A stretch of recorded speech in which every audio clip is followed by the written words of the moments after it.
Bonjour à tous et bienvenue dans ce décryptage. Alors l'achat de formation, c'est un domaine passionnant, mais on ne va pas se mentir, quand on débute, ça peut vite ressembler à un vrai labyrinthe. D'un côté, on a la sphère privée, super agile, et de l'autre, la sphère publique, avec des règles, disons, en béton armé. Notre objectif aujourd'hui, c'est de démystifier tout ça. On va enfiler notre casquette d'expert et voir exactement comment acheter de la prestation de formation sans se prendre les pieds dans le tapis, que l'on soit soumis à la grande souplesse du droit privé ou à la rigueur absolue du code de la commande publique. Allez, c'est parti. Au programme de notre analyse, on va d'abord confronter la philosophie de ces deux mondes, examiner les seuils financiers, puis on déroulera le processus pas à pas, de la définition du besoin à l'analyse des offres. Et restez bien avec nous jusqu'à la fin, on partagera nos meilleurs conseils pratiques pour bien verrouiller vos contrats. Première partie, deux mondes, public et privé. C'est vraiment là que se joue la différence fondamentale. Honnêtement, le contraste entre ces deux cadres est saisissant. C'est un peu le jour et la nuit. Dans le secteur privé, le maître mot, c'est la souplesse. On s'appuie sur le code civil et le code du travail. Bref, on privilégie les relations commerciales basées sur la confiance. On négocie en direct, les délais sont libres, on s'adapte, quoi. Mais alors, dans le public, changement de décor. C'est le royaume du formalisme strict. Pourquoi ? Parce que la règle d'or, c'est l'égalité absolue de traitement entre les candidats. Le code de la commande publique exige des documents hyper précis et des procédures millimétrées. L'improvisation n'y a littéralement aucune place. Et pour bien comprendre le privé, il faut regarder la fondation même de son cadre, l'article 103 du Code civil. Ça nous parle de la fameuse liberté contractuelle. Concrètement, ça veut dire que la loi ne vous impose absolument aucune mise en concurrence formelle. En tant qu'acheteur privé, vous êtes le seul chef d'orchestre. C'est vous qui dictez vos propres règles de consultation. On passe à notre deuxième partie, les seuils et le cadre. Voyons un peu comment tout ça s'articule avec les mathématiques de l'achat. Le point crucial ici, ce sont les limites réglementaires. Pour un acheteur public, il y a un chiffre magique à toujours avoir en tête, 221 000 € hors taxe. C'est ce seuil qui va dicter toute la stratégie. En dessous, on respire un peu, on utilise le MAPA, le marché à procédure adaptée, mais au-dessus de ce montant, bim, on bascule obligatoirement dans l'appel d'offres ultra formalisé, avec même des règles de publicité européennes. Et côté privé, eh bien, c'est le vide réglementaire absolu. Que vous achetiez une petite formation à 1 000 € ou un énorme plan à un demi-million, votre liberté procédurale reste totale. Mais attention, malgré ces deux univers opposés, tous les acheteurs suivent exactement ce même parcours en 4 grandes étapes. Tout le monde doit d'abord définir son besoin, ensuite consulter le marché, analyser les propositions qu'on reçoit et pour finir, contractualiser. Sauf que, comme on va le voir tout de suite, la façon d'exécuter ces étapes n'a absolument rien à voir d'un secteur à l'autre. Troisième partie, et notre première vraie étape, le besoin, le moment de poser les fondations. Lors de cette phase de cadrage, l'acheteur privé a la vie plutôt facile. On privilégie l'agilité, une simple petite fiche de besoin, un budget estimatif, et c'est parti. En revanche, pour un acheteur public, c'est déjà un moment critique. C'est exactement à cet instant qu'il doit évaluer finement son volume d'heures et son budget pour verrouiller juridiquement sa procédure. Une erreur de calcul de seuil à ce stade, et c'est toute la procédure publique qui risque d'être purement et simplement annulée par la suite.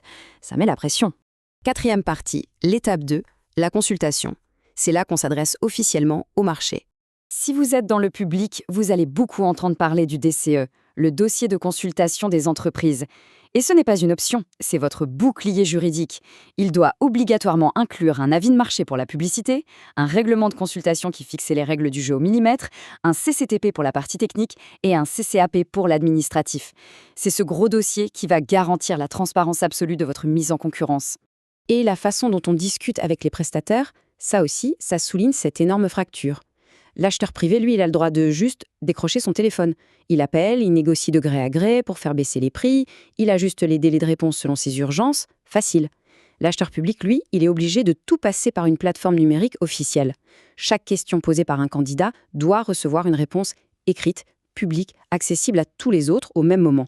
Sans parler des délais de réponse qui sont fixés par la loi. On a par exemple un minimum incompressible de 25 jours pour certains appels d'offres. On ne peut pas aller plus vite que la musique.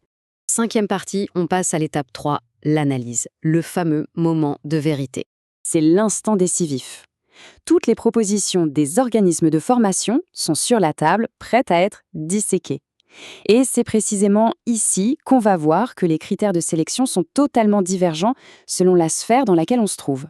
Prenons un exemple concret du côté privé. Là, on cherche surtout le bon retour sur investissement. On va souvent donner un gros poids au prix, disons 20 à 30% de la note. Mais on mettra aussi 15 à 20% sur la conformité, comme le fait d'avoir la bonne certification Calliope.